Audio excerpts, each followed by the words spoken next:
Halo, sules surekku. Agak kereba tumai. Oke. Kereba made semua toh. Ala biar ikut tidak lupa deh. Media populer kan jarang melirik yang seperti itu. Jadi ya sudah kita bikin sendiri gitu. Berarti kita perlu menciptakan ruang-ruang ini kan ya Mas ya. Harus ada solusi, jangan manja gitu kan. Tapi bisa dikaji secara saintifik sih, karena kalau di musik kan ada namanya musik dan trans gitu ya. Jadi kalau trans itu ya bisa melakukan di luar dari batas-batas yang biasa dia lakukan. Awalnya ngobrolin musik, lalu bisa jadi ngobrolin apa aja yang asik. Selamat datang di ruang tamu Rumah Seni Yusak. Semoga bermanfaat.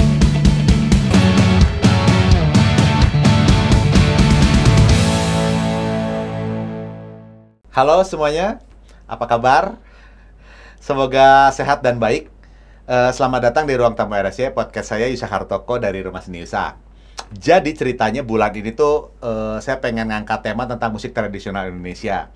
Dimulai dari edisi kemarin bisa ngehadirin Diki Suwarjiki, pemain suling, yang juga pemain sulingnya Tohpati Ethno Mission, pemain saksofon juga, dan dia tekun sampai hari ini masih main musik tradisional Sunda. Nah, saya berpikir gimana nih bisa munculin musik tradisional Indonesia, cuman yang agak jarang-jarang didengar nih. Paling nggak jarang didengar di Pulau Jawa. Nah, saya sangat beruntung punya teman dari pulau yang cukup jauh dari Pulau Jawa ini, seorang praktisi seni, S1 dari Universitas Negeri Makassar, Sendra Tasik, lalu S2-nya penciptaan dan kajian seni dari ISI Jogja. Wah, hari ini beliau akan ngobrolin seni dari Sulawesi Selatan, tepatnya Bugis. Jadi pemerhati seni dari Sulawesi. Langsung saja kita sambut Mas Arhamuddin Ali Parusengi. Wah, moga-moga saya nggak salah tuh bacanya. Selamat malam, Mas Arham. Selamat malam, Kang Yusak. Terima kasih sudah hadir, menyempatkan waktunya. Tadinya saya mau so akrab gitu, Mas, panggil Daeng. Cuman waktu saya baca-baca, katanya Daeng tuh bisa berbahaya ya, nggak bisa sembarangan juga ngomongnya ya. Oh, Daeng tuh gini ya. Bisa diperuntukkan untuk bangsawan, bisa juga untuk yang lebih tua daripada kita. Oh, lebih tua. Oke. Akang gitu kan. Iya. Gitu. Kalau Akang tuh kan agak santai ya di tanah Sunda tuh gitu, di tanah Jawa tuh agak santai. Saya baca di waktu saya baca-baca nih tentang Bugis gitu, panggilan Daeng tuh sempet satu kali siapa yang Poltak Raja Minyak itu pengacara tuh, dia pernah debat sama Bapak Yusuf Kala, terus dia bilang, sabarlah Daeng gitu ya di obrolan itu. Lalu di demo, katanya nggak bisa sembarangan ya. Wah, saya pikir daripada saya di demo, mending saya panggil Mas aja ya. Maaf loh ya Sulawesi, tapi tetap saya panggil Mas. Bebas. Mas Aram. Namaku banyak juga soalnya. Di Jakarta dipanggil Bang Daeng. Waktu kuliah di Jogja dipanggil Daeng Mas. Daeng Mas ya? Bebas. Mas Daeng Mas, bebas lah. Jadi obrolan itu didasari semangat kekeluargaan ya. Jadi kalau salah ngomong itu nggak sengaja dan bukan bermaksud menghina. Saya agak hati-hati nih karena budayanya saya kurang akrab. Tapi justru jadi menarik. Mas, Mas kelahiran itu kan ya, kelahiran Sulawesi Selatan ya. Daerahnya apa, Mas? Ya, saya Sulawesi Selatan tuh tepatnya namanya tuh Kabupaten Baru. Kabupaten Baru itu kalau dari kota Makassar tuh masih 100 km lagi tuh ke arah utara. Kalau kita naik darat itu biasanya kurang lebih 2-3 jam lah perjalanan. Persis seperti saya baca di Wikipedia, Mas. 100 km dari kota Makassar. Bener, ya, dulu aku yang ngukur soalnya. Enggak. Mas, pengen denger dong. Coba kalau misalkan menyapa nih ceritanya, Mas, menyapa teman-teman nih yang lagi dengerin, tapi pakai bahasa daerah sana, Mas. Boleh nggak deh, Mas? Oh, iya. Halo, sules surekku. Agak kereba tumai. Oke. Kereba made semua toh. Gitu. Gak usah banyak-banyak, ntar banyak yang roaming. Mas, itu ngomong apa, Mas, tadi ngomong? Saudara-saudaraku gitu? Itu, ya, silensureng itu artinya saudara ya. Halo saudaraku, apa kabar? Kabar baik kan? Nah, itu juga gitu nanya. Oh, oke. Thank you, Mas. bahasanya. Karena itu jarang didengar ya. Itu disebutnya bahasa apa, Mas? Bahasa Sulawesi? Sorry, sukunya apa? Kalau saya kan Sunda, kalau Mas itu bahasa apa berarti? Bugis. Tadi tuh kalau bahasa daerah itu bahasa Ogi. Ogi. Ogi itu artinya orang Bugis. Ogi. Orang Bugis Ogi. ya. Bahasa Ogi. Saya deg-degan tapi exciting juga sih karena belum pernah asing sekali Mas sama budaya dari luar Pulau Jawa lah, khususnya ya ke timur tuh saya agak asing gitu. Senang bisa ngobrol nih. Tapi sebelum masuk ke sana saya pengen tanya dulu Mas, gimana nih ceritanya seorang anak Bugis ini bisa masuk ke dunia musik, pilih kuliah di Sendra Tasik, terus sampai S2 lagi. S2 nya masih penciptaan seni. Gimana ceritanya Mas? Gimana ya? Ya kalau di daerah sana tuh kan ini ya, bisa dikatakan tuh setiap dari kecil tuh memang kita sudah sering konsumsi musik ya, dalam artian setiap hajatan-hajatan, misalnya pernikahan, selamatan bayi dan lain-lain itu selalu ada musik ya, ada musik. Biasanya itu ada orkes Melayu, ada musik tradisional, terus kemudian apalagi ya, banyak ya, sampai ke organ tunggal itu juga ada ya waktu itu. Nah akhirnya dari lingkungan itu tuh kita sering lihat, karena kan misalnya pernikahan tuh misalnya kalau ada musim-musim pernikahan, hampir setiap minggu tuh ada acara pernikahan, dan di pernikahan itu pasti ada bandnya Mas, ada orkes Melayu, terus kemudian di situ juga ada musisi rocknya gitu kan, membawain lagu-lagu rock. Akhirnya dari situlah kita tertarik tuh. Akhirnya Mas, coba. Sorry potong, ngebawain musik rock. Dulu sempat main musik rock juga berarti, ngeband gitu? Oh iya. Gitu ya? Sempat. Aku tuh kalau main musik tuh dari SD kelas 6 tuh udah mulai itu. Main band-band waktu itu ya, main band-band. Bawain apa Mas dulu? Banyak sih. Kesukaan Mas deh? Apa kesukaan Mas? Dulu awal-awal tuh saya ceritain dulu ya. Waktu zaman-zaman itu kan awal-awal ini dengar slang sudah ada ya. Slang ya, oke. Memang terus, legend ya. Awal 2000-an kan tuh muncul Padi, Dewa ya. Dewa masih 90-an ya, terus Padi, terus muncul apa ya, Sheila On 7, terus kemudian muncul ya banyak. Awal 2000-an juga ada Linkin Park juga ya, kalau nggak salah ya, rock modern itu. Terus kemudian, nah sebelumnya tuh kebetulan abang saya itu, kakak saya itu, dia tuh punya lingkarannya juga anak-anak band lah waktu ceritanya. Nah, itu bawahnya lagu-lagu rock-rock. Cadas ya waktu itu, kayak Power Metal, Andromeda gitu. Ya, aku masih dengar tuh Mas Yoyo Padi ya. Main di Andromeda waktu itu yang festival Oxlabor kalau nggak salah ya. Iya. Jadi sempat bawain lagu itu waktu festival band waktu itu ya. Terus kemudian Power Metal itu yang ini, Timur Tragedi, Ankara itu kan. Wow. Ya benar, serius. Oke. Kemudian Jamrud awal-awal itu ya. Kayak lagu apa tuh Jamrud itu, kayak misalnya Surti Tejo. Apa nih? Bandot Tua itu loh. Yang lagu-lagu Bandot Tua apalagi. Ya pokoknya itu. Terus kalau lagu-lagu barat tuh misalnya ya waktu itu GNR ya, zaman GNR. Terus kemudian ada Sada Safar ya, Stranger by the Day gitu ya. Apa lagi? Ya terus muncul lah nanti tuh peralihan. Aku merasakan peralihan dari rock yang kayak genre itu ya, terus kemudian masuk yang modern rock yang Linkin Park itu. Ya itu ikut juga tuh. Jadi ya, hal-hal itu semua lah yang mempengaruhi kita waktu itu ya. Jadi kayaknya hampir seluruh wilayah sih seperti itu datangnya.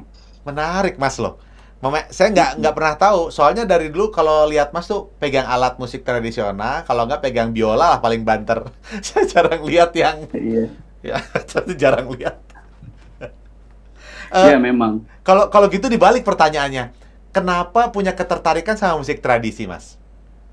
Nah, musik tradisi itu sama juga kan, artinya memang lingkungannya itu yang mempengaruhi juga. Jadi kalau band-band itu kita dapatnya di tempat tongkrongan, dan ke musik tradisi itu biasanya di sekolah. Nah kebetulan sekolah itu kan ada 2 sekolah ya. Satu tempat saya belajar itu waktu SD, itu nggak ada sanggar seninya, tapi sekolah yang sebelahnya, tetangganya itu, di situ ada sanggar seni. Jadi aku sering ikut-ikut di situ, sering latihan di situ. Akhirnya tertarik juga. Jadi istilahnya tuh dari dulu tuh nggak ada yang fokus kalau aku tuh. Jadi nyicipin aja semua gitu kan. Iya. Akhirnya kayak gini, nggak ada yang fokus gitu. Tapi kalau saya baca tulisan-tulisan Mas Arham nih, saya sempat beberapa baca artikel tulisan Mas Arham. Menurut saya tulisan itu fokus sekali loh. Apa tuh Kang? Tulisannya tuh ya dari setiap pembahasan yang dibahas tuh tulisannya tuh tajam gitu. Artinya cara mengkupasnya tuh baik sekali gitu. Itu pengaruh ini kali ya, pengaruh S2 ya. Ya mungkin seperti itu Kang. Jadi banyak sedikitnya tuh pasti ada pengaruh lah dari.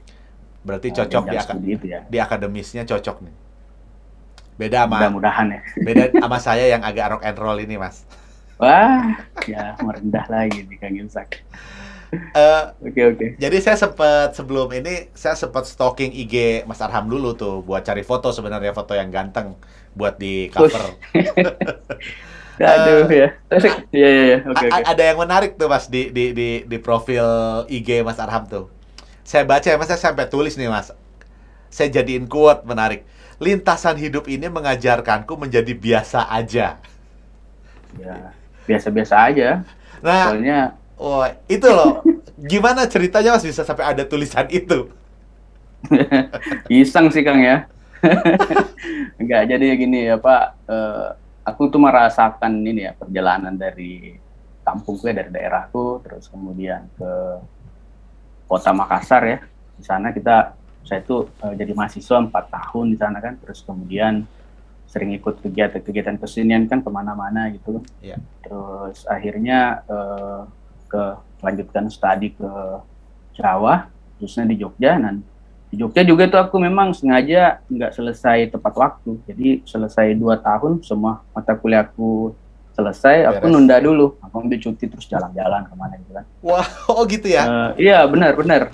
Karena mumpung lagi di luar gitu kan. Oke. Nikmatin itu. Nah, dalam perjalanan itu ya kita bertemu berbagai macam karakter orang ya. Betul. Aku menemukan ada orang ya istilahnya orangnya berbawa buat berisi, tapi ya pembawaannya santai gitu. Terus ada juga orang ngomongnya gede tapi ternyata kayak juga gitu. Ya aku ambil tengah-tengahnya aja lah, ya biasa-biasa aja lah. Gak usah jadi istimewa banget juga gitu kan. Soalnya apa ya, kalau kita terlalu masang tinggi ekspektasi kan rasa sakitnya itu lebih terasa ya kalau gagal misalnya kan. Kayak gitu, aku kayak gitu aja sih. Jadi makanya biasa-biasa aja. Oke. Menarik gitu ya, menarik biasa aja. Saya tiba-tiba terpikir Mas, kan suka ada tuh kayak teori-teori motivasi ya kan, orang-orang yang bercita-cita lah setinggi langit atau juga ya jadi yang terbaik yang kamu bisa gitu untuk jadi di atas. Berarti kalau dengan filosofi Mas tadi, yang tadi itu nggak dipakai ya? Iya, kalau aku tuh lebih tertarik, ada bacaan aku tuh pernah baca buku apa ya, filosofi teras ya, soal ya intinya ya kita fokus pada sesuatu yang kita bisa jangkau aja lah, gitu kan. Apa yang kita bisa kontrol, apa yang bisa kita jangkau, ya kita fokus ke situ. Jadi jangan fokus pada sesuatu atau memaksakan diri pada sesuatu yang di luar dari kemampuan kita, di luar dari jangkauan kita kan, itu yang membuat kita ya biasanya orang stres atau merasakan dampak psikologis lah dari itu ya. Makanya aku ya udah fokus pada apa yang bisa kita kerjakan aja, apa yang bisa kita jangkau. Nah, itu yang kita maksimalkan. Oke. Kalau gitu saya pengen bertanya tentang dengan gaya Mas yang tadi ya, biasa aja itu tadi, lalu dengan fokus pada apa yang bisa kita jangkau, apa Mas, ada pencapaian yang membanggakan buat Mas dari perjalanan hidup Mas yang membanggakan buat Mas, apa tuh Mas? Ada nggak kejadian yang bisa di-sharing? Ya, kalau membanggakan bagi saya itu bisa hidup mandiri sampai saat ini ya. Artinya kalau ini agak ini ya mungkin bisa dinilai curhat atau apa. Jadi aku tuh orang tua meninggal dari kecil, ibuku meninggal. Waktu kuliah S1 itu bapak saya meninggal di semester, kalau nggak salah aku di semester 2 tuh. Okay. Nah dari situ aku mau jadi apa ini kan? Selama ini kan tergantung dari hidup ini ya. Kiriman orang tua gitu ya. Iya. Iya. Bilang aduh kayaknya kacau nih hidup nih. Tapi ternyata begitu kita ubah polanya, itu tadi aku bilang jadi biasa-biasa aja. Ternyata aku bisa hidup mandiri, alhamdulillah sampai saat ini. Nah itu sih, aku lebih kepada itu aja. Intinya nggak banyak tergantung sama orang, dan intinya bisa membantu teman, bisa membantu orang lain, dan aku bisa mandiri, itu aja sih. Itu sudah pencapaian luar biasa, menarik bagi saya tuh. Luar biasa, luar biasa. Weh, saya belajar sesuatu tuh Mas dari situ tuh. Oke, Mas, makasih sebelumnya udah ngusahain untuk kirim materi-materi kesenian dari Bugis ya. Iya, iya, Kang. Mungkin kita bisa bahas sama-sama. Ini ada alat-alat musik yang menarik nih. Saya tulis ada magendong-gendong ganrang, bener ya Mas ya? Iya, gendong-gendong. Mak gendong-gendong artinya tuh bermain alat musik gendong-gendong. Oh, Mak gendong-gendong artinya bermain alat musik gendong-gendong atau genrang rewakang namanya. Jadi genrang rewakang tuh ganrang. semacam alat tabuhan, Ya. tapi kita pangku. Namanya diriwah. Oh, Diriwah itu dipangku, rewakang artinya di atas paha gitu. Dipangku di atas paha. Ganrang riwangka. Oke, kita play aja kali Mas ya supaya orang-orang nggak penasaran ya. Boleh. Sudah siapin teman-teman, ini dia. Saya urut nih dari yang pertama. Kita lihat dulu.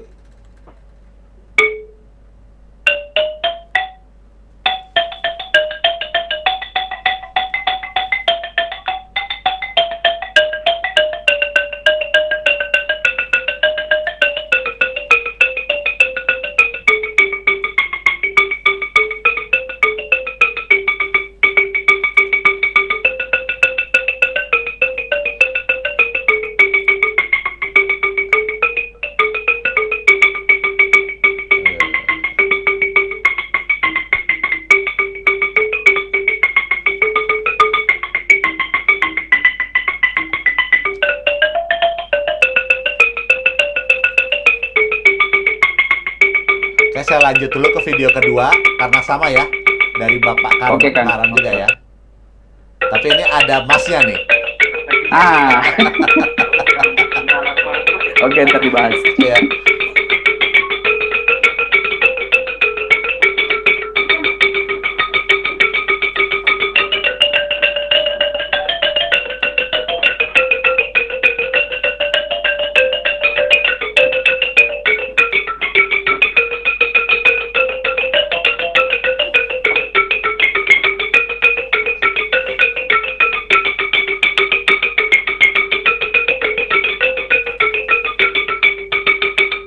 Weh. Mungkin bisa dibahas dulu Mas. Apa tuh Mas tadi tuh Mas? Ya itu apa ya? Itu alat musik gendong-gendong ya namanya. Bukan apa ya namanya, instrumen gendong-gendong atau genrang rewakang tuh namanya. Itu waktu aku studi S1 ya, itu bahan skripsi saya waktu itu. Jadi riset di lapangan. Ya. Saya ke daerah saya, tapi daerah pegunungan ya, daerah pegunungan. Saya kan tempatnya di pesisir. Nah, aku tuh risetnya tuh di daerah pegunungan di kampungku itu. Nah, akhirnya bertemu dengan salah satu kelompok kesenian di sana ya. Salah satunya tadi itu ada Pak Karman ya. Pak Karman ya. Pak Karman ya. Itu kalau nggak salah tahun 2010. Oh, oke. Nah, itu video waktu itu masih apa ya, belum, kualitas video itu belum, kualitas kamera belum bagus kayak sekarang ya. Ya, benar. Iya. Itu alat musik gendong-gendong. Kalau apa namanya di masyarakat sana itu awalnya tuh digunakan di kebun ya untuk menghibur diri para penjaga kebun atau petani itu. Mereka kalau mereka menyanyi itu mereka menggunakan alat-alat seperti itu. Terus kemudian dari awalnya lagi tuh dipakai untuk mengusir hama sih, macam apa, ada monyet atau binatang yang masuk ke kebun. Biasanya menggunakan kayak gitu. Dari situ mereka terinspirasi, ada nada-nadanya. Terus kemudian begitu orkes Melayu mempengaruhi daerah di sana ya, ada orkes gambus dan lain-lain, akhirnya mereka transfer dari nada-nada yang ada di gambus itu ditransfer ke bilah-bilah alat tersebut. Si kayu bilah-bilahnya itu. Oke. Seperti itu, Kang. Tadi yang dimainin itu ada nama komposisinya nggak? Lagunya misalnya gitu yang tadi dimainin itu, atau itu kalau bahasa modernnya itu improvisasi? Ya, rata-rata sih mereka memainkan sih lagu-lagu gambus ya, lagu-lagu gambus. Nah, biasanya kalau dalam pertunjukan, misalnya ada lagunya itu, Ripa Mulani Elongi, Ripa Mulani Elongi, Ripa Mulani Assalamualaikum. Nah, itu artinya Ripa Mulani itu artinya dimulailah, Elongi artinya dimulailah lagunya, dimulai dengan Assalamualaikum. Biasanya itu untuk awalan ketika mau Oh. sebagai opening ya. Oke. Saya kan lihat gini Mas, si alat musik tadi saya coba cari ya. Rata-rata sama sih dia di gitar tuh saya cari mereka di G minor Mas ya. Iya. Dia di G minor. Nah, Lebih di situ dia. nah maksudnya apakah alat musik ini mungkin nggak untuk dikolaborasikan dengan musik apa ya saya menyebutnya musik barat atau musik pop yang misalnya mainnya nggak harus di G minor gitu, bisa nggak sih misalnya mau main di C, rata-rata orang main di C atau mau main di A misalnya, atau dimasukin di lagu padi misalnya, main di mana gitu? Nggak bisa Mas. Oke. Jadi tuning alat musik gitar misalnya harus ngikutin. Jadi alat itu. harus ngikutin ya, nggak bisa ditawar ya. Ya soalnya itu kalau mau di stem kan harus dipapas lagi tuh belakangnya. Nadanya itu kan gitu. Iya. Oke. Boleh kita lanjut dulu nih Mas ya. Ke Boleh. video selanjutnya nih. Ini alat yang sama cuma dia konser ya. Ya, sudah dalam bentuk ensemble.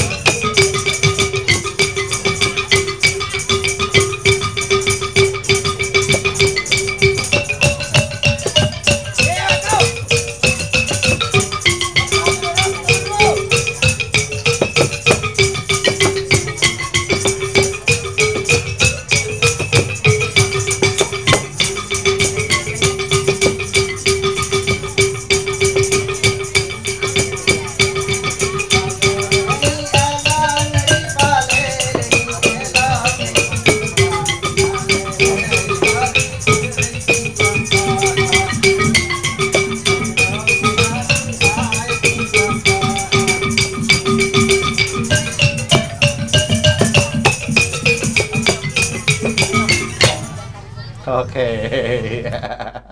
Menarik ya ini.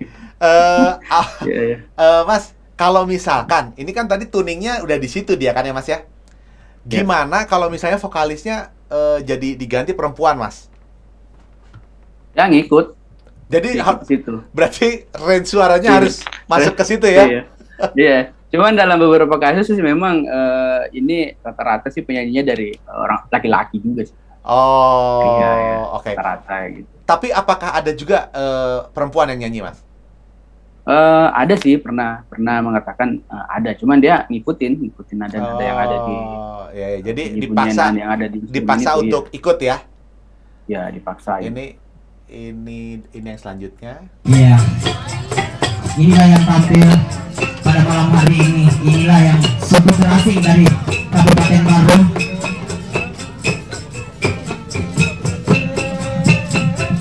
Tobalun dan Tobalibu.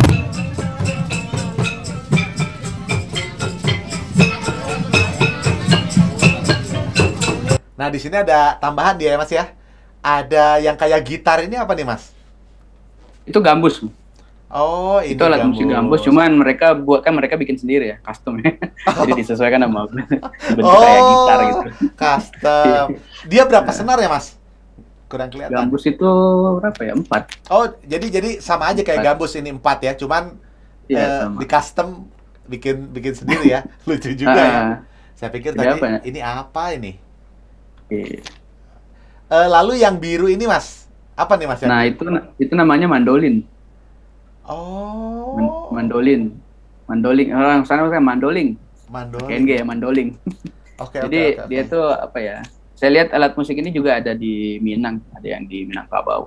Mandolin. Jadi dia menggunakan dia tuh kordofon ya, alat musik yang punya snare-nya. Terus tuts yang ditekan itu seperti apa ya? Jadi dia ada tuts tersendiri tuh. Jadi ketika dia ditekan itu bawahnya tuh nekan snare-nya tuh. Jadi itu yang menimbulkan nada-nadanya tuh, perubahan nadanya dari situ. Dia terbatas juga nggak key centernya? Maksudnya hanya di kisaran. Nah, kalau yang kayak mandolin ini bisa di jadi tapi harus di stem ulang. Iya, karena ada senar kan ya dia ya. Berarti bisa dituning ya. Ini bisa ya. Oh, oke. Wah, ini yang mau mengulik mandolin boleh nih. Kayaknya masih jarang yang mengeksplor mandolin ya. Ya, di sana sih sudah ada beberapa sih, tapi kalau untuk di sini aku lihat belum. Oke. Ini sih tadi sama ya Mas ya, yang apa gendong-gendong tadi ya, sama ya ini ya. Gandong-gandong. Jadi masih dalam satu kecamatan tapi beda desa ini tempatnya nih. Nah, ini yang kita lihat sekarang ini tuh desanya berbeda dengan yang kita tadi lihat sebelumnya. Oke. Saya sih tertarik dari dua pertunjukan yang barusan ini, dua terakhir yang di play ini adalah si pemain ininya. Ini dia di sana sebutnya apa Mas? Rebana atau apa nih? Ya, masih gunanya apa? Mereka nyebutnya rebana. Rebana. Rabana. Rebana. Oke, mungkin berkaitan Rebana. logat kali ya. Ya, benar. Perubahannya di situ. Gaya permainannya menurut saya agak berbeda dengan rebana-rebana di sini sih, di daerah Sunda. Kayaknya di sana kayak lebih slow ya. Ya, mereka sih cuman gini ya, kayak masang tempo ya, masang ritme, tempo. Itu aja sih. Kalau kita ngelihat misalnya hadro apa itu kan dia ada interlookingnya ya. Iya. Nah, kalau itu tuh nggak kelihatan gitu ya. Kalau ini nggak kelihatan karena mereka tuh hanya masang tempo aja. Sekilas tuh kayak asal, saya kayak nggak lihat pola gitu. Ini gimana sih itunya gitu. Kayak feeling dia aja. Tapi gitu. kalau bener, jadi free ya. Mereka free mainnya tuh. Kelihatannya gitu. Makanya agak tertarik juga nih. Tapi kalau si apa ini namanya tuh tamborinnya ini sih modern ya, kelihatannya ini banyak. Ya, itu udah terpengaruh dari tadi yang aku bilang. Kalau misalnya ada hajatan di sana itu sudah ada orkes Melayu ya, jadi ada pemain tamborinnya khusus gitu ya. Jadi mereka terpengaruh dari itu, dan biasanya mereka juga udah dapat bantuan dari pemerintah, pengadaan alat dan lain-lain. Ya mau nggak mau sepaket gitu biasanya. Oh, berarti berarti pemerintah cukup ini ya, ada kepedulian ya. Sejauh ini saya lihat memang ada yang tidak, ada yang iya. Jadi tidak total juga, tapi dibilang tidak ada juga enggak juga. Nggak gitu. ada juga. Jadi, ya syukurlah ada harapan kalau gitu. Saya pilih ini soalnya ada video lanjutannya ini buat saya cukup menarik nih tentang mandolin tadi. Kan?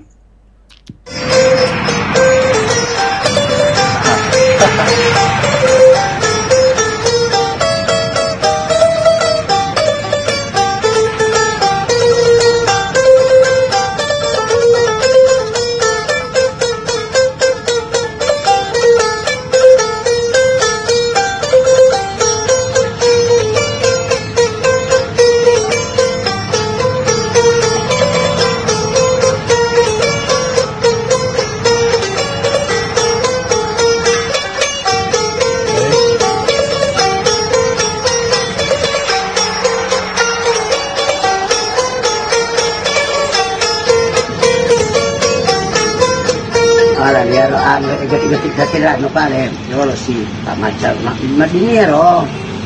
Bahasa yan, pamam. Lawan madini, amor itu nak kelo. Yang saya pengen tanya, ngomong apa Bapak ini, Mas? Oh, dia bilang geti-getinya koro, artinya cara petiknya seperti itu. Jadi tangan kirim itu mau improvisasi gimana pun nggak apa-apa, yang penting cara petiknya itu yang utama tuh, maksudnya dia kayak gitu. Oh, oke. Maksudnya kayak gitu. Oke. Karena apa? Di tengah tadi saya perhatian ke main waktu pertama saya lihat video ini juga sama. Ketika Bapak ini ngomong tuh buat saya menikmati tuh. Wah, ini sebuah bahasa yang baru dari orang Indonesia juga yang saya nggak pernah denger. Ini menarik. Ini mandolin tadi ya, Mas ya? Ini bukan, itu ini kecaping. Oh, beda sama yang tadi ya? Ya, kecaping. Ini Pak Kacapi, kalau orang di Bugis bilangnya Pak Kacapi. Pak Kacapi. Dia berapa senar, Mas? Kacapi. Ini 2. Oh, hanya 2 saja ya? Oh, iya. Saya belum coba nih. Ini kisarannya sama juga, G minor juga, Mas, dia? Enggak? Ini gimana ya? Bisa dia itu kan kalau senar atasnya tuh bisa nada ya solnya, nada 5-nya. Iya. Terus yang bawah itu re. Oh, gitu bisa ya? Seperti itu. Terus bisa memainkan lagu-lagu mayor, tetapi ya gitu pitch-nya nggak pas ya. Mereka sistemnya feeling ya. Memang sudah seperti itu. Oh, berarti kalau kita mau bikin collab, saya main gitar, Mas main ini bisa kita ya? Bisa sih, bisa. Oke. Cuman ada part-part tertentu memang harus kita harus sepakati ya. Karena sepakati, oke. Iya, karena kalau mau disesuaikan dengan misalnya alat-alat musik, misalnya gitar ya, memang sulit. Tetapi ada yang lebih ini Kang, ada yang sudah memang pitch-nya itu sudah 440 ya, bisa dijadiin bisa pas gitu. Itu namanya Kitoka kalau di sana. Jadi perkembangan dari alat musik ini, tetapi sudah mengadopsi sistem sistem tangga nada diatonis. Ya. Oke. Kitoka ya? Kitoka. Oh, Ya. silahkan di ini kacapi, ini tradisional. Oke. Ini cukup menarik sih. Hal-hal seperti ini tuh buat saya pribadi ya, yang saya bukan banyak hidup, malah saya hidupnya hampir hanya di tanah Jawa saja, di Bandung, Jakarta, dan berkisar Jawa-Jawa aja. Mas, saya ini Jawa sentris sekali. Di obrolan kemarin, di seni Sunda aja banyak yang hampir punah gitu. Saya hidup di Jawa, saya dengar itu hampir punah. Nah, gimana alat-alat musik ini, Mas? Alat-alat kesenian seni-seni Bugis ini, apakah mereka di sana cenderung lebih bisa bertahan hidup, akan tetap punya usia yang lebih panjang? Karena gini, saya nggak pernah dengar loh Mas sebelumnya. Nada-nada ini tuh sangat jarang lah saya mendengar nada-nada ini gitu. Artinya kurang, kalau bahasa industri itu kurang pop gitu. Nah, gimana kira-kira masa depannya nih Mas di Indonesia nih seni Bugis ini? Ya, jadi kalau macam kacapi ini itu sudah ada sih di sanggar-sanggar itu udah diajarin, terus kemudian di sekolah juga sudah diajarkan. Cuma permasalahannya yang diajarkan itu sudah mengikuti sistem itu tadi, sudah sistem diatonis ya. Jadi mereka tuh memainkan lagu-lagu, misalnya lagu-lagu daerah sana yang sudah diatonis ya.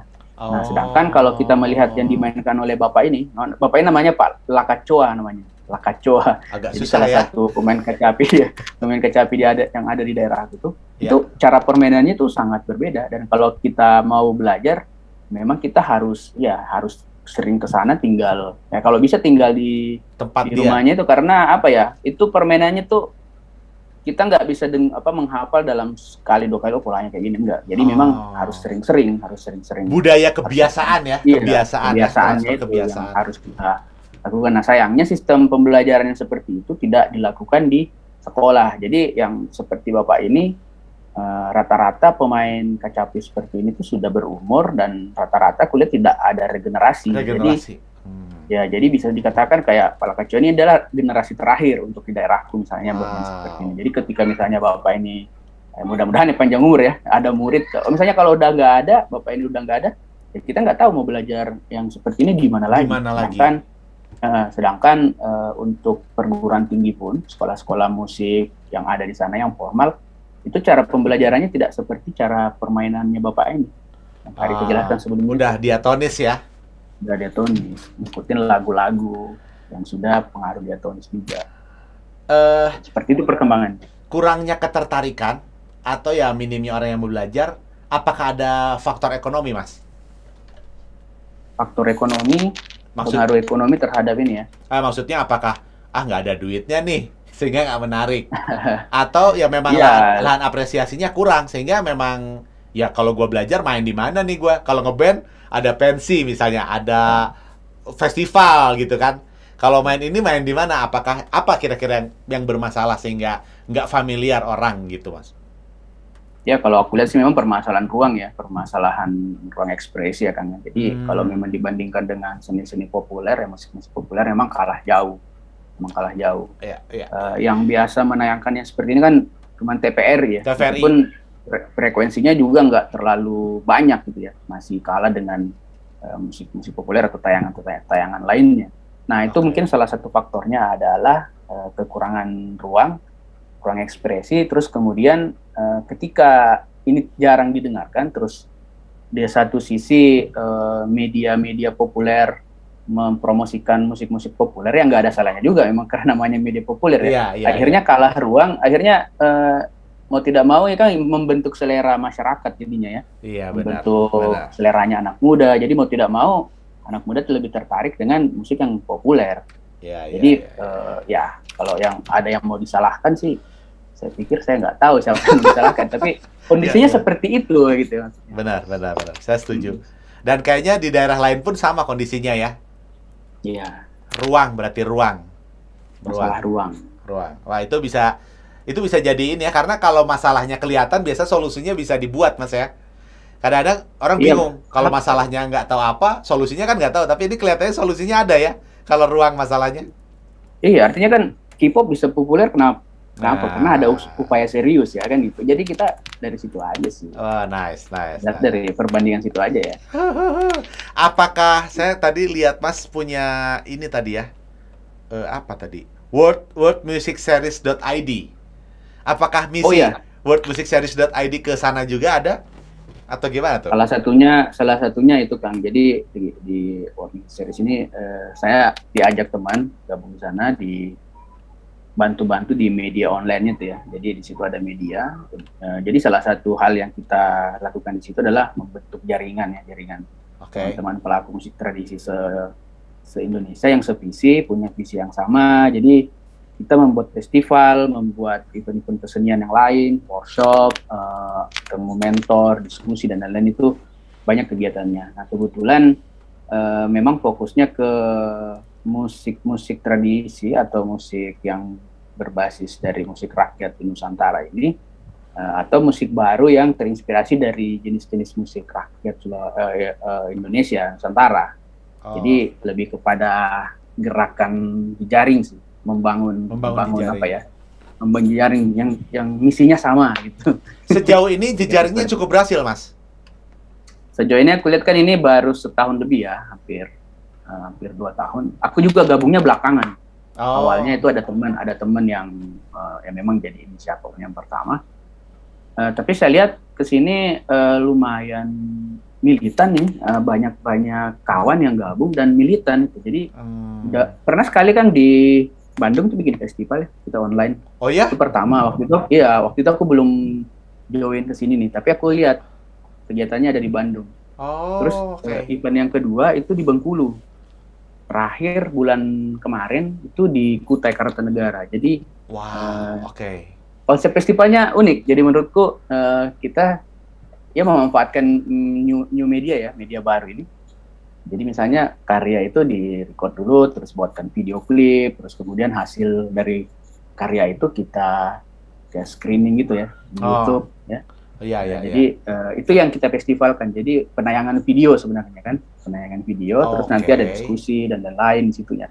Nah yang menarik tuh yang di Bandung sama Bengkulu itu benar-benar kalau saya nggak ini aku bicara yang di Bengkulu aja karena aku tahu persis. Bengkulu tuh benar-benar militansi komunitas. Jadi buat festival tuh nggak ada bantuan dari siapa-siapa, benar-benar kamu punya sound system, punya apa, yuk gitu digabung-gabung itu akhirnya jadi gitu. Keren Jadi sekali. keren. Aku tertariknya di situ. Jadi ada semacam visi yang sama, ya udah ayo kita jalan. Keren sekali. Sejauh ini ya aku nikmati sih. Keren. Buat yang dengerin, buat yang nonton juga, coba dicek deh secara berkala. Saya baca beberapa artikelnya juga bagus tuh. worldmusicseries.id. Fokusnya memang Indonesia ya? Ya, fokusnya di Indonesia. Jadi world music kan salah satu genre ya, genre musik. Ya, karakteristik world music yang ada di Indonesia yang kita bicarakan. Jadi lebih kepada bagaimana kita mengangkat seni-seni yang semacam itu di dalam media kita. Karena media populer kan jarang melirik yang seperti itu. Jadi ya sudah kita bikin sendiri gitu. Itu tadi yang saya maksud dengan ruang tadi. Kalau memang masalahnya ruang, berarti kita perlu menciptakan ruang-ruang ini kan ya Mas ya. Harus ada solusi, jangan manja gitu kan. Dan ini bagus loh, ini positif banget. Saya waktu kemarin sih ya, kan materinya di-share kemarin, saya download terus saya dengerin. Ada keinginan juga sih, kepikir kayak apa ya karyanya kalau misalnya kita lihat kan. Ya saya mungkin backgroundnya musik barat ya, ketertarikannya sampai akhirnya sekarang pun di musik barat, artinya ya combo, keyboard, piano, gitar gitu. Yang saya lihat karena saya pemain gitar, jadi saya lihatnya Tohpati dan Bujana kan, yang juga ada yang di Bali Balawan gitu ya. Mereka yang main dan memasukkan unsur-unsur Indonesia kan. Ada Tohpati Ethnomission, terus Bujana memang dari lagu-lagunya udah karya bunyinya unik kan. Kalau Balawan memang Bali banget gitu ya, Balawan dan batuan etnik. Nah, ya sangat jarang kan yang explore gitu. Dan rata-rata memang yang didengar adalah seni yang Jawa, Bali, yang memang sifatnya lagi-lagi pop, walaupun dia seni tradisional. Nah, waktu dengar ini tuh buat saya ini nggak pop tuh gitu, jadi underground. Oke. Iya benar. Iya. Jadi kalau, itu juga salah satu problem kan sekarang, artinya banyak karya-karya yang basisnya dari musik-musik musik rakyat seperti itu ya sudah mengarah ke pop juga. Banyaknya. Jadi secara bentuk ya, kalau kita analis bentuknya ya ada intro, ada vers 1, vers 2, terus ref, interlude, balik lagi. Ya udah pop banget gitu. Nah, itu menarik tuh. Itu menarik. Itu sehat atau enggak, Mas? Maksudnya dalam artian gini, kan orang-orang jadi aware sama musik tradisionalnya. Tapi sebenarnya secara form dia udah musik pop kan, bukan lagi musik tradisional. Menurut Mas gimana tuh? Ya pilihannya orang ya. Pilihannya orang. Jadi kan kembali ke tesnya orang, lingkungannya seperti apa, kebutuhannya apa ya kan gitu.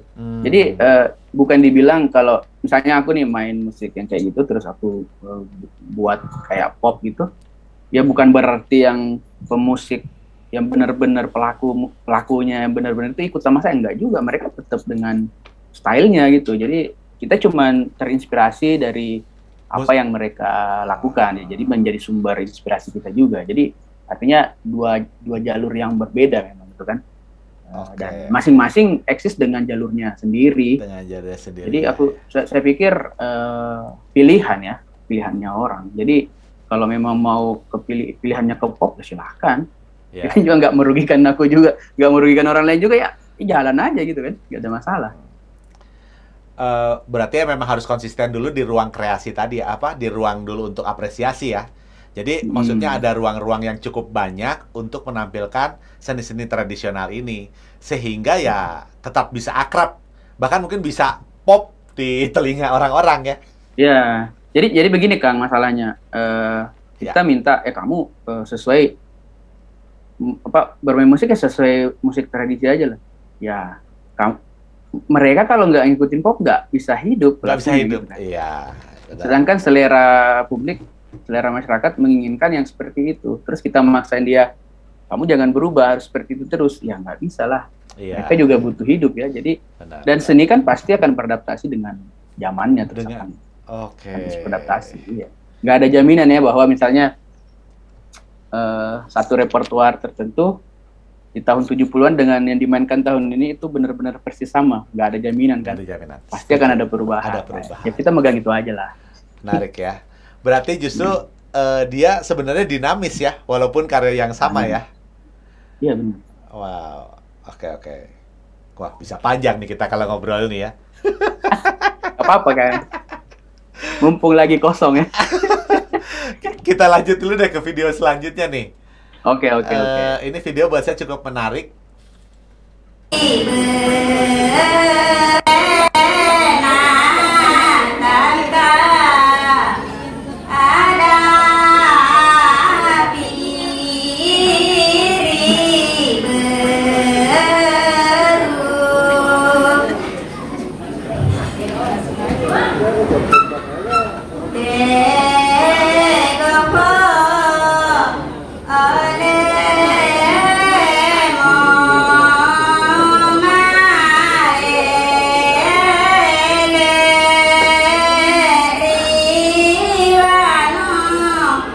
Oke, nyanyian ini buat saya agak menarik, Mas. Agak menarik adalah yang pertama, rasanya seperti kayak apa?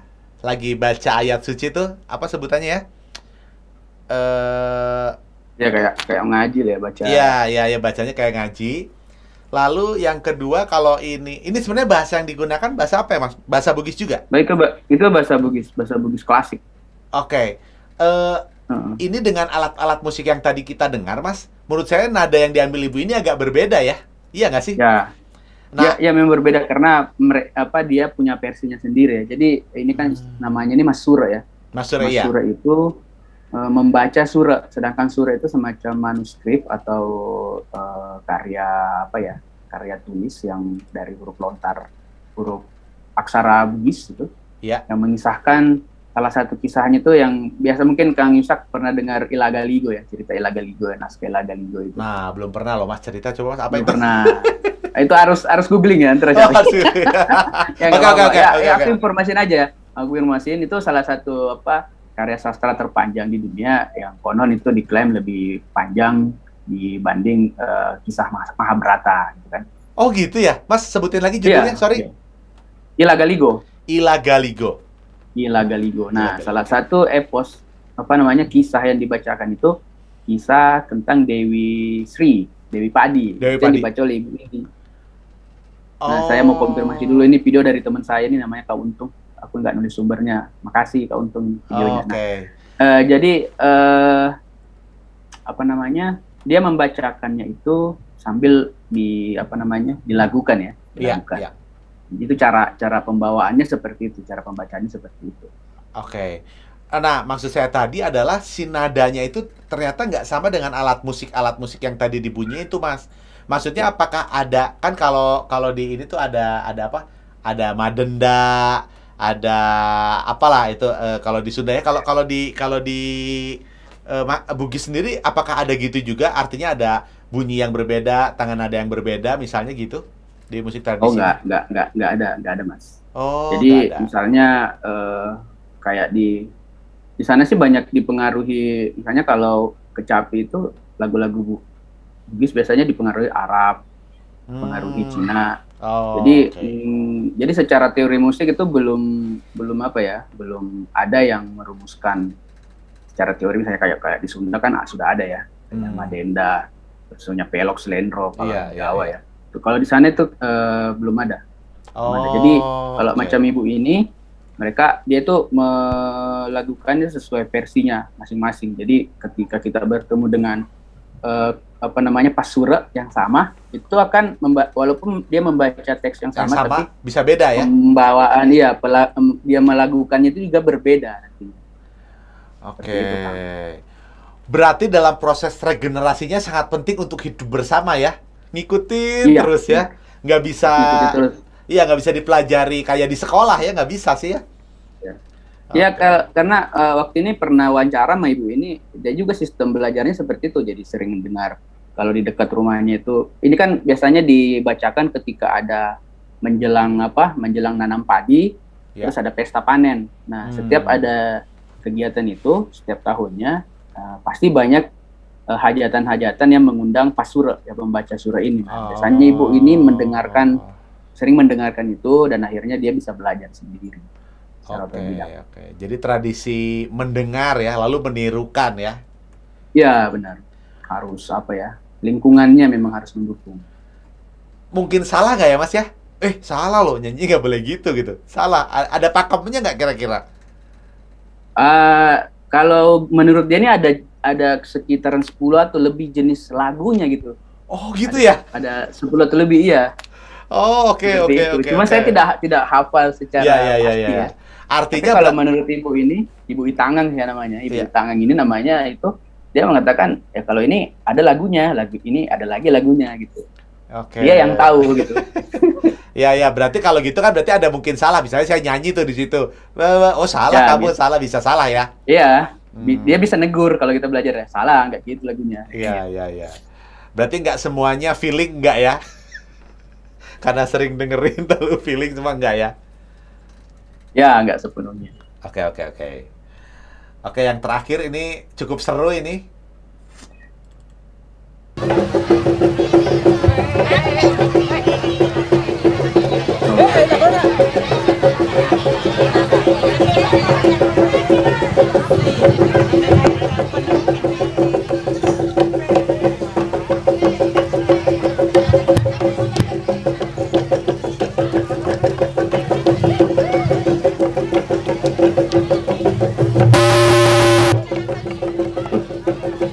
Ya itulah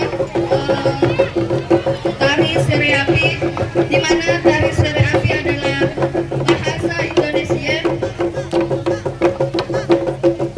Bahasa Indonesia berarti menari di atas api. Tarian ini berasal dari Desa Gantaran, Kecamatan Pujananti. Menurut legenda, tari Sereapi dimulai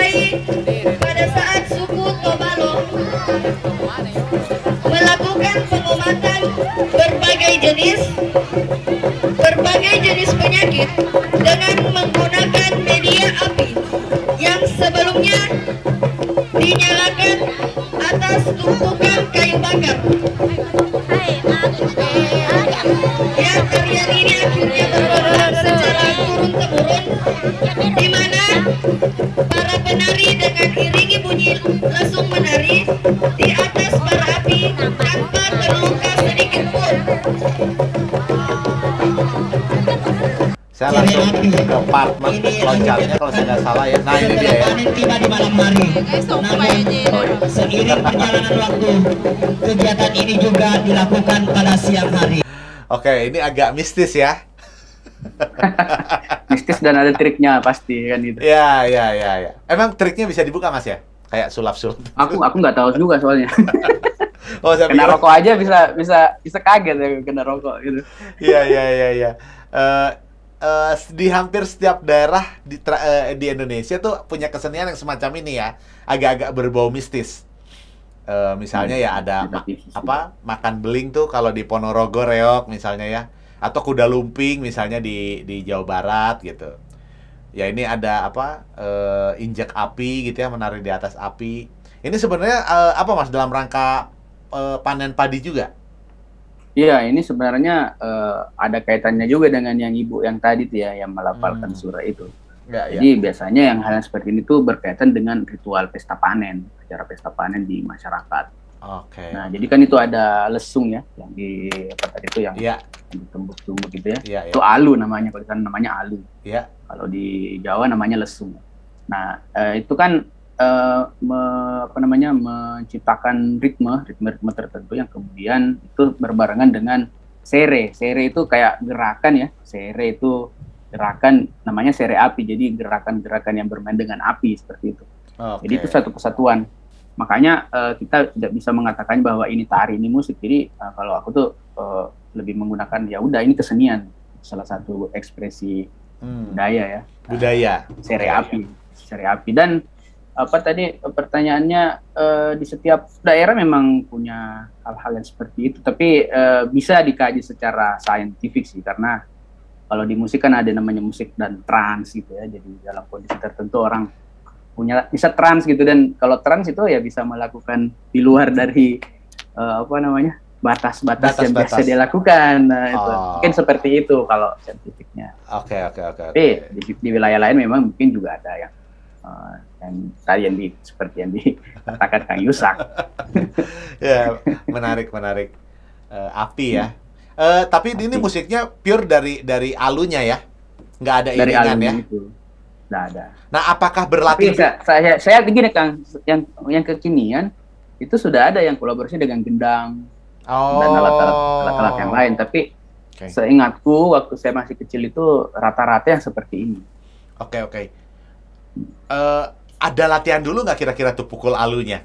Untuk belajar ritmenya misalnya, untuk janjian berapa lama, ada gitunya nggak kira-kira? Ya. Mereka ada janjiannya. Mereka ada janjian. Oke.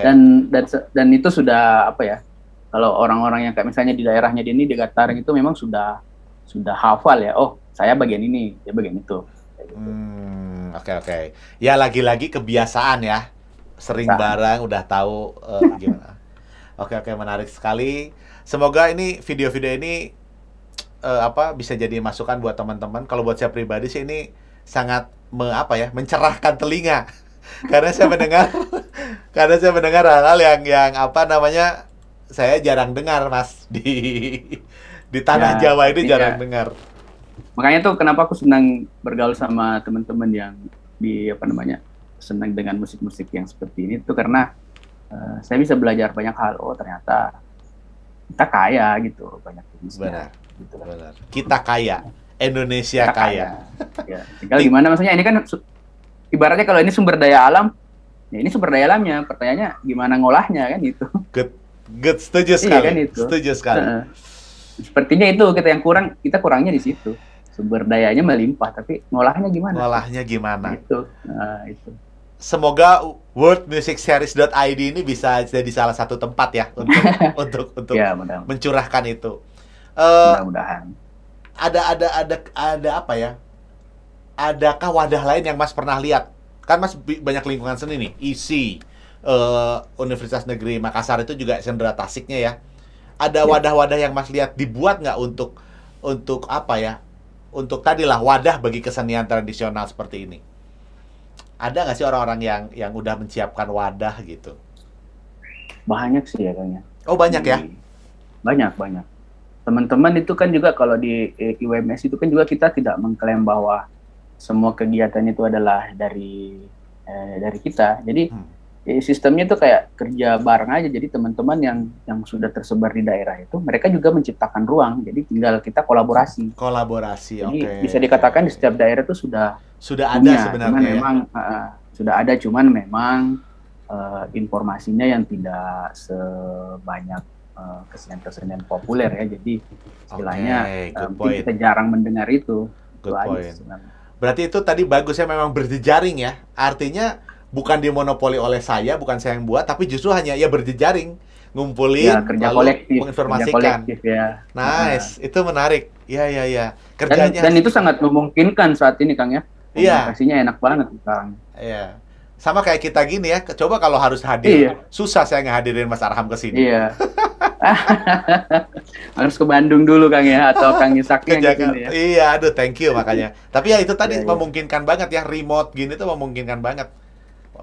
Benar, Kang. Jadi saya kan juga kalau pernah baca-baca juga soal K-pop gitu ya, mengapa bisa berkembang seperti ini, karena memang awalnya mereka kan di Amerika itu industrinya dikuasai sama Afro dan Eropa ya, kulit putih dan kulit hitam. Jadi istilahnya nih bangsa-bangsa Asia Timur ini nggak diberi ruang. Akhirnya begitu YouTube muncul ya, mereka punya media alternatif ya, makanya dimaksimalin di situ, akhirnya bisa muncul.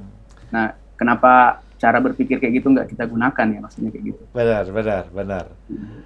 Itu kemarin jadi bahasan saya sama Diki Suarjiki juga, Mas, soal seni tadi. Jadi banyak memang musisi tradisional yang mulai memanfaatkan media YouTube ini untuk ya itu tadi ya, agar bisa diapresiasi gitu. Dan jadi lebih mungkin ya, apalagi dengan home recording ya, yang sekarang bisa dikerjakan di rumah saja. Itu lebih memungkinkan. Benar, Kang. Ya, aku ada ini memang teman ini di dalam jejaring teman-teman di UMS juga, itu dari Sumba Tengah. Itu karya-karyanya dia tuh udah dijadikan backsound, misalnya salah satu produk minuman dari luar ya. Itu udah dipakai. Mereka tuh diaksesnya karena YouTube. Mereka tuh bisa eksis di media-media seperti YouTube itu. Seperti itu. Oke. Nanti aku share lah setelah ini. Boleh. Karya teman-teman ini. Boleh. Ntar saya masukin di ini juga deh, di description-nya kalau memang itu jadi link di description-nya juga. Berarti baik lagi bahwa ya berjejaring jadi penting sih, Mas. Ya masalahnya bukannya ada atau nggak ada, tapi nggak kedengeran aja. Makanya harus itu ya, kerjasama ya. Dan yang bentuk-bentuk kesenian seperti ini kan itu eventnya ada ya di luar negeri banyak ya.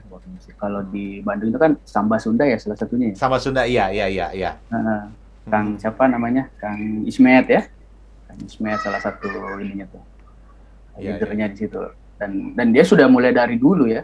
Dan maksud saya sekarang itu kita berjejaringnya ya bukan cuma dalam negeri, bisa sampai kemanapun ya. Karena sudah memungkinkan banget. Tinggal gimana caranya komunikasi, itu aja mungkin masalahnya sekarang.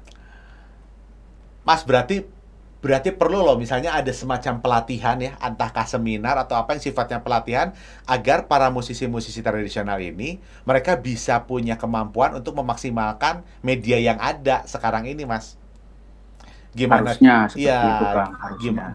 Gimana mereka promoin karya mereka, gimana mereka mengemas karya mereka agar bisa dilihat di luar ya, atau dilihat sampai dunia luar. Kayaknya perlu tuh, Mas. Ya mau nggak mau kan kita harus mempelajari itu, update teknologi ya.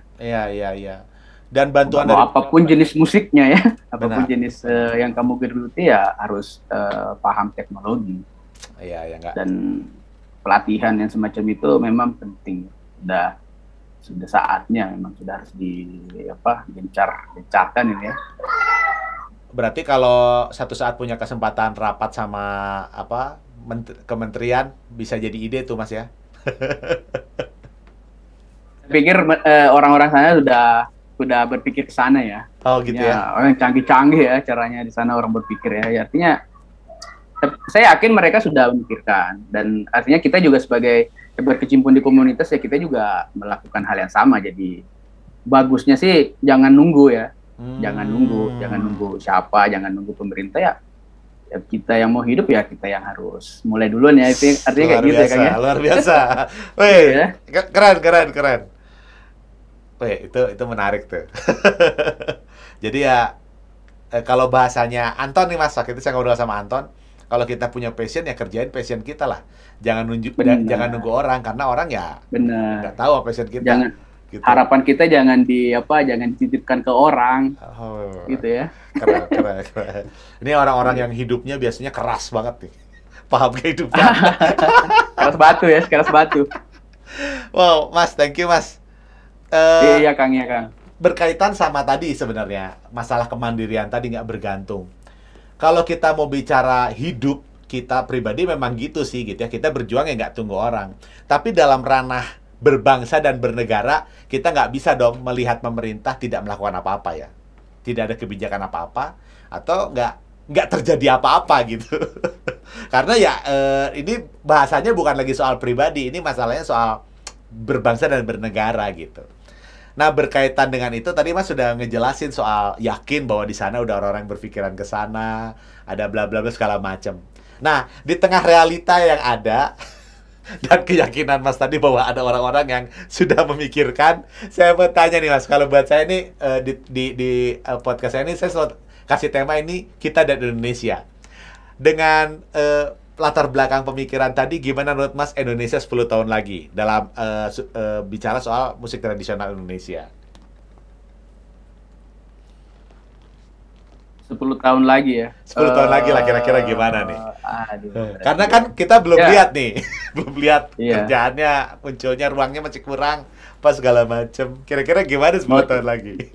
10 tahun ke depan mau tidak mau ya harus pasti akan ada perubahan yang radikal, akan menyesuaikan dengan kayak teknologi VR ya, augmented reality, virtual reality dan sebagainya. Pasti akan perlahan akan ke sana karena ini kan dampaknya ini embrio-embrionya kan sudah muncul nih sekarang ya, sudah kita bisa lihat nih. Dan saya yakin kalau ke depan itu sistemnya seperti ini ya pasti bakal banyak perubahan yang radikal, dalam artian perubahannya sangat kentara ya, kita dapat melihat perubahan itu sangat radikal. Karena bangsa kita bangsa konsumtif. Teknologi terbarukan itu yang baru itu pasti berlomba-lomba untuk dicicipi ya. Oke. Kang ya. Pasti aku kalau prediksiku sih pasti ke situ, bakal musik tradisi pun pasti akan banyak yang beradaptasi dengan teknologi-teknologi yang baru muncul. Walaupun misalnya dia hanya memindahkan selama ini yang bentuknya di panggung dipindahkan ke layar virtual misalnya, walaupun bentuknya seperti itu tapi itu kan semacam perubahan juga menurutku. Menarik. Pasti bakal ke sana. Berarti kata kuncinya adalah adaptasi teknologi ya. Kita nggak bisa tidak melibatkan teknologi ya, harus melek teknologi. Harus Kang. Kuat malam ini tuh. Iya, kalau kita tidak melek teknologi kita punah Kang ya. Benar. Iya. Teman-teman semua melek teknologi, manfaatkan teknologi, berkarya dan manfaatkan teknologi ya. Baik sekali. Mas, terakhir Mas sebelum kita selesai. Iya, Kang. Saya mau tutup sama sedikit game aja Mas kita. Apa nih? Game. Jadi saya akan kasih 2 pilihan, A atau B. Mas tinggal jawab A, B, tapi nggak boleh kelamaan mikirnya Mas. Oke ya, siap ya? Oke, ini pertanyaan pertama Mas. Tradisi nggak ada uang atau pop kaya? Tradisi nggak ada uang. Wah, saya nggak bisa lanjut. Kenapa Mas? Pengen nanya dulu. Nanti aja. Oh nanti. Kan disuruh jawabnya spontan. Oh iya. Mikir ya. Nanti ada podcast lagi berarti membahas jawaban ini ya.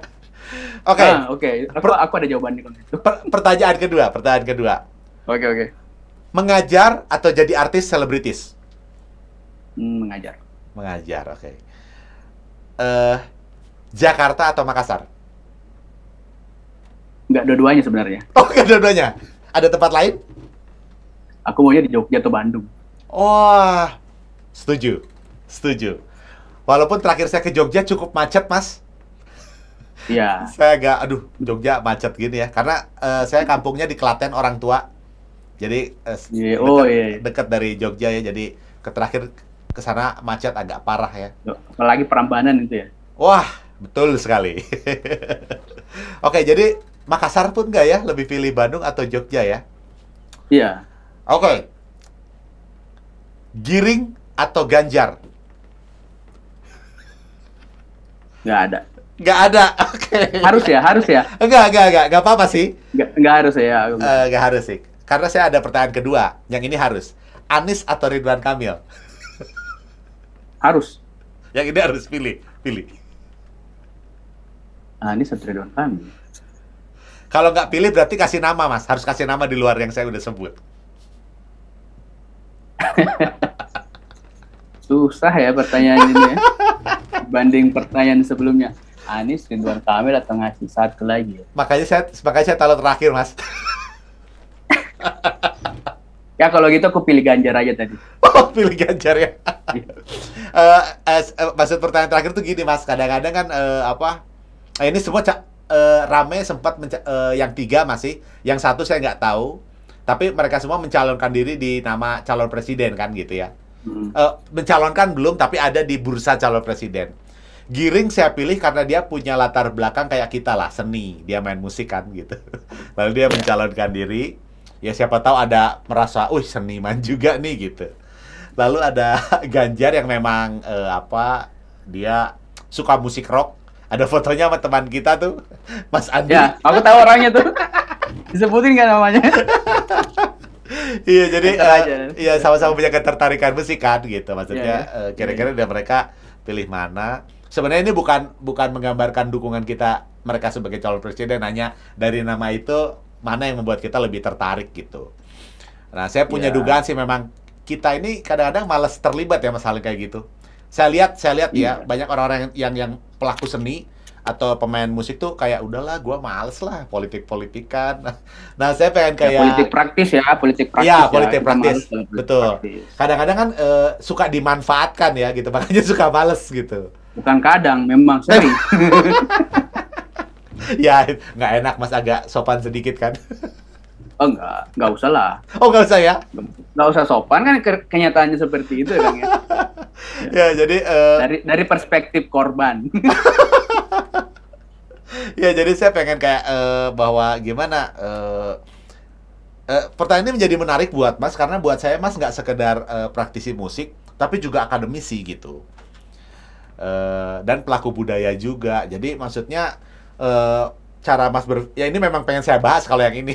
Jadi cara Mas berpikir tuh bisa kira-kira bisa mengedukasi lah para pelaku seni atau para pemain musik tentang politik praktis ini gitu. Makanya saya tadi Giring, Ganjar, Anies, Ridwan Kamil tuh saya sebutin karena ya mereka hari-hari ini kan akrab sama perpolitikan itu kan gitu. Ya.